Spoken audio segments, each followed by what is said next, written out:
අපේ ඒක අම්මයි. ඉතින්සෙල්ලම කරුමුද? ක්‍රිකට් ගහමු. අප්පෝ මම නම් ක්‍රිකට් ගහන්නේ නැහැ. ඔයා හැමදාම පළවෙනි වෙන්න කියලා හොර කරනවා. මට මතක් වුණා. අද අපි වෙන දෙයක් කරමු. මොකද්ද? අපේ ලෝක වටේ අඩුම කාලෙකින් ගමන් කරන්න පුළුවන් වෙලාව කවුද ලියන්නේ කියලා බලමු. යා. දැන් ඔයාගේ වෙලාව කියන්නකෝ. එහෙම හොඳ නෑ නේ අක්කේ. සිරිත් වලට අනුව කියනෝනේ වැඩි මහල් කෙනා. ඒකින්ද ඔයා කියන්නේ ඔය වෙලාව කියලා. මට පැයට යන්න පුළුවන් වුණා.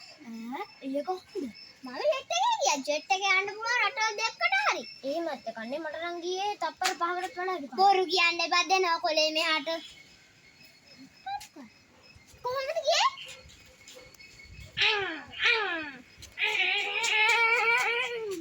මොකද අනේ කරපු වැඩේ? මගේ ලොක්කට ගියා.